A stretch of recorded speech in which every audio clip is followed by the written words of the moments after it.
নমস্কার। আপনারা শুনেছেন তুফানগঞ্জ থেকে 29শে নভেম্বর বাংলা বাঁচাও যাত্রা শুরু হয়েছে এবং এটা শেষ হবে 17ই ডিসেম্বর উত্তর চব্বিশ পরগনা জেলার কামারহাটি বিধানসভা কেন্দ্র বেলঘরিয়া দেওয়ানপাড়ার মাঠে। এখন এই সুদীর্ঘ যে পথ পরিক্রমা, তাতে অসংখ্য গ্রাম, শহরতলি, বহু মানুষ, অগণিত মানুষ তাদের জীবনের যন্ত্রণা, কষ্ট এবং তা থেকে উত্তরণের পথ, সেই পথের হদিশের জন্যই এই বাংলা বাঁচাও যাত্রা। উত্তর চব্বিশ পরগনা জেলায় যা ঢুকবে 14 তারিখে বরানগর দক্ষিণেশ্বরের কাছে। পরের 3 দিন 15, 16, 17 জেলার নানান প্রান্তে প্রায় 27-28টা বিধানসভা কেন্দ্র ছুঁয়ে 17 তারিখ সমাপ্তি সমাবেশ, সেই সমাবেশে মিলিত হবেন সকলে। দমদম, তারপর কাছড়াপাড়া, হালিশহর, নৈহাটি, ব্যারাকপুর, এই চত্বর জুড়ে একেবারে কাছড়াপাড়া থেকে শুরু করে ব্যারাকপুর, এই শিল্পাঞ্চল, সেখানে শ্রমিকদের জীবনের কষ্টের কথা, তাদের জীবন এবং জীবিকার জন্য যে লড়াই, সেই লড়াইয়ের বিষয়গুলো সামনে আসবে। এর মধ্যে জুট মিলের শ্রমিকরা জানুয়ারি মাসে স্ট্রাইকে যাচ্ছে, তাদের বেতন বৃদ্ধির বিষয় ইত্যাদি এর সাথে যুক্ত, ডিএ বন্ধের দিকে তারা চলেছে। কাজেই পাট শিল্প, পাট শ্রমিকদের বেঁচে থাকার লড়াই সামনে আসবে। অন্যান্য শিল্প কলকারখানা, তার পুনরুজ্জীবন, তার দাবি, এগুলো যুক্ত হবে। এর পরবর্তী সময়ে এই বাংলা বাঁচাও যাত্রা ব্যারাকপুর থেকে বারাসাত জেলা সদর, সেখান থেকে যাবে আমডাঙ্গা, লড়াইয়ের আরেক ক্ষেত্র, তারপরে যাবে অশোকনগর। এই বিস্তৃত যে জায়গা, সেই জায়গা শেষ করে অশোকনগরে তারা থাকবেন। সেখানে হবে কালচারাল ব্রিগেড। বিভিন্ন অংশের শিল্পী, সাংস্কৃতিক কর্মী তারা এটাতে যুক্ত হবেন এবং এখানে ওএনজিসি যে প্রকল্প চালু হওয়ার কথা ছিল, যে প্রকল্প আজও চালু হলো না, যা উত্তর চব্বিশ পরগনা জেলা শুধু না, আরো অনেকগুলো জেলারই অর্থনীতির ক্ষেত্রে একটা গুরুত্বপূর্ণ ভূমিকা নিতে পারত, তা আলোচনার মধ্যে আসবে। পরের দিন অশোকনগর থেকে শুরু হয়ে হাবড়া, তারপর গাইঘাটা, বনগাঁ শহর, সেখানে যাবে। এই অঞ্চলের মধ্যে গুরুত্বপূর্ণ বিষয় হয়ে দাঁড়াচ্ছে এসআইআর এর ফলে বিপুল অংশের মতুয়া তারা আশঙ্কার মধ্যে আছেন যে পরবর্তীকালে আসবার কারণের জন্য 2002 সালের লিঙ্ক বা তার বাবা মা আত্মীয়দের লিঙ্ক যারা দেখাতে পারবেন না, বিপুল অংশের মতুয়া তারা ভোটাধিকার হারাতে চলেছেন। ওখানে তারা অনশন করেছে, আন্দোলনের মধ্যে আছে। আমরা গাইঘাটাতে মতুয়া সমাবেশ করব এবং প্রকৃত কোনো ভোটার, তার যাতে ভোটার তালিকা থেকে তাকে বাদ না দেওয়া হয়, সেই দাবি আমরা সামনে আনব। তবে একই সঙ্গে ইলেকশন কমিশন, তাকে আমরা বলতে চাই, এই বাংলা বাঁচাও যাত্রার প্রতিটি ক্ষেত্রেই বলতে চাই, তৃণমূল যে চেষ্টা করছে তা হলো এই ভুতুড়ে নাম, মৃত নাম, স্থানান্তরিত নাম ভোটার তালিকায় রেখে দেওয়া। কোনো মতেই এটা করা যাবে না। তার ফলে মৃত নাম, স্থানান্তরিত নাম যেমন বাদ যাবে, ভুতুড়ে নাম যেমন বাদ যাবে, তেমন প্রকৃত ভোটারদের ভোটাধিকার রক্ষা করবার জন্য এই লড়াই চলবে। মতুয়াদেরকে কার্ড বিক্রি করেছে BJP, Hindu card, Matua card. তারপরে প্রতারণার ফাঁদ পেতেছে যে সিএএ তে আবেদন করলে তার রসিদ দেখালে ভোটার তালিকায় নাম থাকবে, কিন্তু পরবর্তীতে মানুষ জেনেছেন যে এগুলো ভাঁওতা। তৃণমূল এবং বিজেপি এই সমাজের মানুষকে নানাভাবে তাদের নিজেদের রাজনীতির স্বার্থে ভোট ব্যাংক হিসেবে ব্যবহার করেছে, কিন্তু তাদের এই বিপুল সমস্যা সংকটের মধ্যে ফেলে দিয়েছে। ব্যারাকপুর শিল্পাঞ্চলে আমাদের হবে শ্রমিকদের সমাবেশ ইছাপুর রাইফেল ফ্যাক্টরির সামনে, আর বনগাঁতে এসে বনগাঁ শহরে কৃষকদের সমাবেশ হবে। এখানে আসবে ইছামতি, যমুনা ইত্যাদি নদী বাঁচাও। এর নদীর অববাহিকা জুড়ে যে বিস্তীর্ণ জায়গা, নদীয়ারও কিছু অংশ আছে, উত্তর 24 পরগনার অংশ, সে জায়গায় ফি বছর মানুষ প্লাবিত হচ্ছে ধান মাঠ।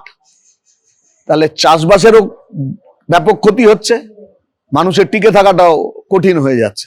কাজে এই বিষয়গুলো এখানে বাংলা বাঁচাও যাত্রায় আসবে।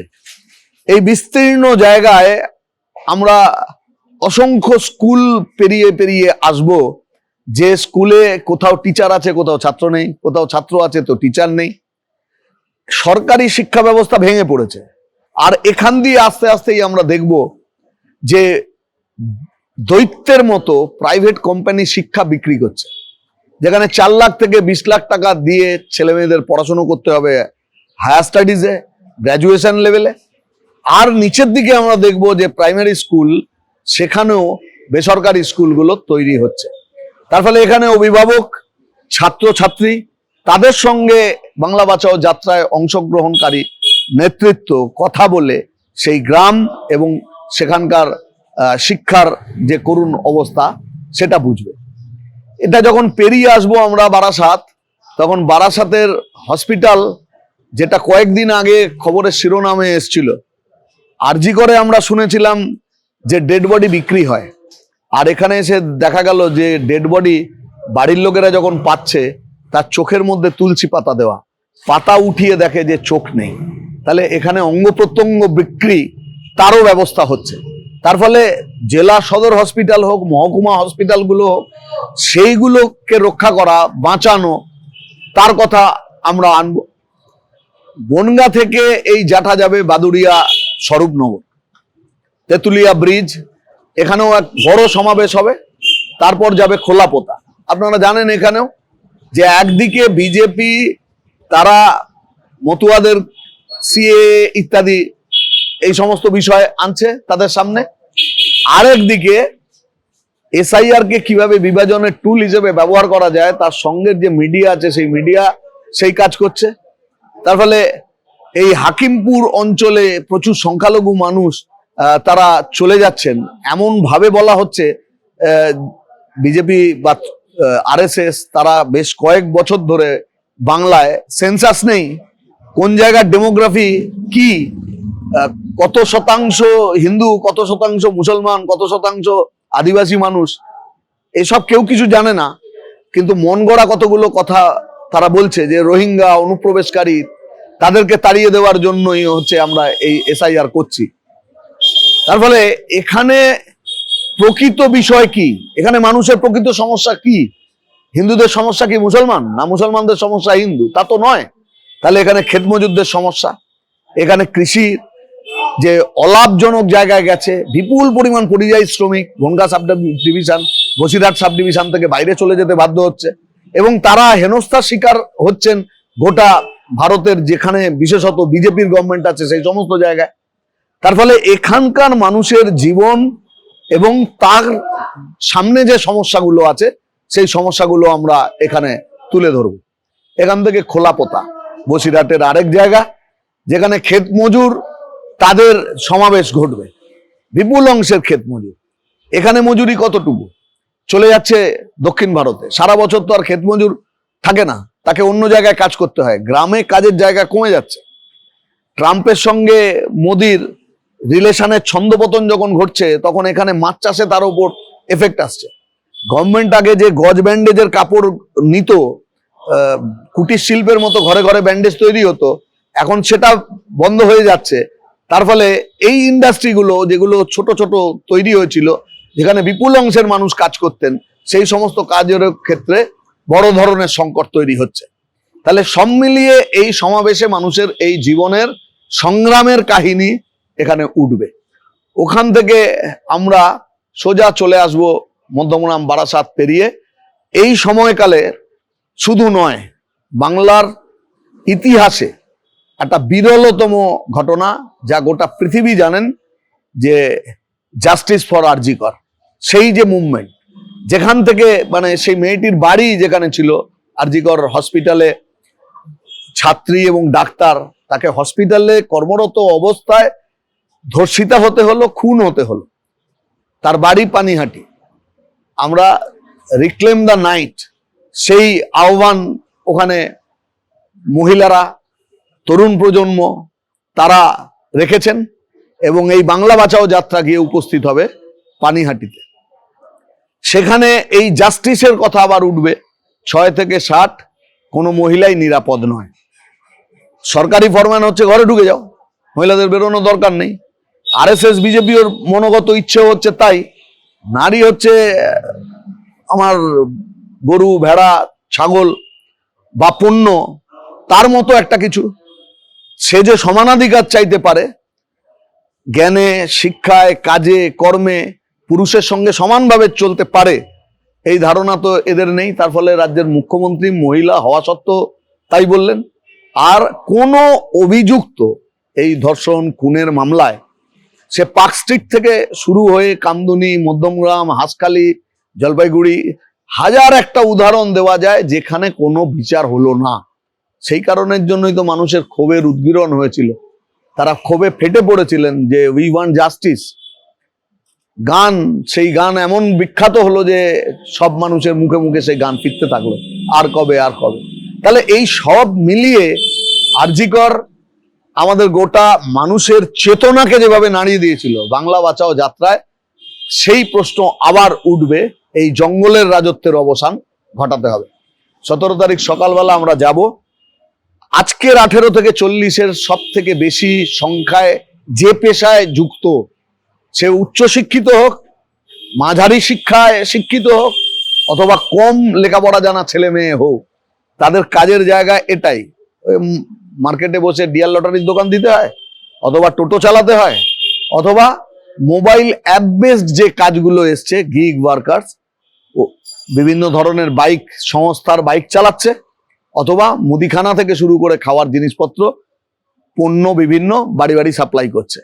এই মানুষদের জীবনটা কেমন, তাদের পেশা কেমন, সমস্যা কোথায়, সরকারের ভূমিকা কি, আর এটা কোথায় যেতে পারে, এই বিকল্প ভাবনাগুলো প্রতিটি জায়গায় রেখে আমরা এই সমাবেশ করব গিগ ওয়ার্কারদের। শেষ হবে 17 তারিখ সন্ধ্যে 6টার সমাবেশের মধ্যে দিয়ে 3 জায়গা থেকে 3টে মিছিল আসবে। একটি যশোর রোড বিরাটি মোড়, সেখান থেকে মূল বাংলা বাঁচাও যাত্রা একটা পদযাত্রার মধ্যে দিয়ে গিয়ে মাঠে পড়বে। বিরাটি, নিমতা এই অঞ্চলের মানুষরা ঐতিহাসিক জনস্রোত দেখবেন এই রাস্তায়। আমরা এই সমস্ত অঞ্চলের মানুষের কাছে আহ্বান করব যে আপনারা আসুন, আপনার আমার জীবন বদলানোর জন্যই এই বাংলা বাঁচাও যাত্রা। নতুন স্বপ্ন হাজির করা যায় এই অবস্থার মধ্যে দাঁড়িয়ে, যা আমাদের শিক্ষা অধিকার, যা আমাদের কাজের অধিকার, যা আমাদের মেয়েদের সম্মান সম্ভ্রম, তার যে অধিকার, এই অধিকারগুলো সুরক্ষিত হতে পারে। একই রকম ভাবে সোদপুর ট্রাফিক মোড়, অভয়ার ন্যায় বিচার তাকে সামনে রেখেই ওখান থেকে দ্বিতীয় মিছিল বেরোবে, তা আসবে বেলঘরিয়া। আর তৃতীয়, কলকাতা জেলাও তার বাংলা বাঁচাও যাত্রা নিয়ে আসছেন, তারা সিথির মোড়, সেখানে আমাদের জেলার বরানগরের অংশ যুক্ত হয়ে তারাও আসবে। এক ঐতিহাসিক সমাবেশ, সেই সমাবেশ 17 তারিখে কামারহাটি কেন্দ্রের মধ্যে বেলঘরিয়া দেওয়ানপাড়া মাঠে হবে। আপনাদের সকলকে আমরা এই বড় উদ্যোগ, গোটা জেলার 1 কোটির বেশি মানুষ যেখানে বসবাস করেন, 33টা বিধানসভার আসন যেখানে, এই ধরনের একটা বড় জেলায় নানান কর্মসূচির মধ্যে আপনাদের সকলকে স্বাগত। আপনাদের ছাড়া এই সমাজ বা এই সময় তাকে বদল ঘটানো যাবে না। আর আমাদের সকলের প্রয়োজনই হচ্ছে যে তৃণমূল এবং বিজেপি, এই দুই শক্তির কাছ থেকে বাংলার ভবিষ্যৎ তাকে রক্ষা করা। তার জন্য শিক্ষা, তার জন্য স্বাস্থ্য, তার জন্য কর্মসংস্থান, কৃষি, শিল্প, পরিষেবা ক্ষেত্র, ভয়হীন একটা পরিবেশ, একটা উন্নত জীবন গড়ে তোলবার জন্য বিকল্প একটাই, সে বিকল্পের পথ হচ্ছে বাম। আমরা অভিনন্দন জানাবো উত্তর 24 পরগনা জেলার প্রতিটি প্রান্তে অগণিত মানুষ SIR এ বামপন্থীদেরকে বেছে নিয়েছেন সঠিক জায়গা, সঠিক বন্ধু। তারা এসছেন আমাদের কাছে, আমরা তাদের কাছে গেছি। মানুষ আস্থা, বিশ্বাস, ভালোবাসার যে নজির এই সময়কালে স্থাপন করেছেন, তাতে বোঝা যায় যে আসলে তার মনের গভীরে বামপন্থীরা আছে। আমরা আপনার কাছে বলছি যে এই অবস্থাটাকে বদলে আমরা দিতে পারি যদি আপনার হাত ধরার সুযোগ আমাদেরকে দেন। আসুন এই মহতী সমাবেশে আপনারা সকলে যোগ দিন এবং বাংলা বাঁচাও যাত্রা এই কর্মসূচি তাকে সফল করুন। ধন্যবাদ।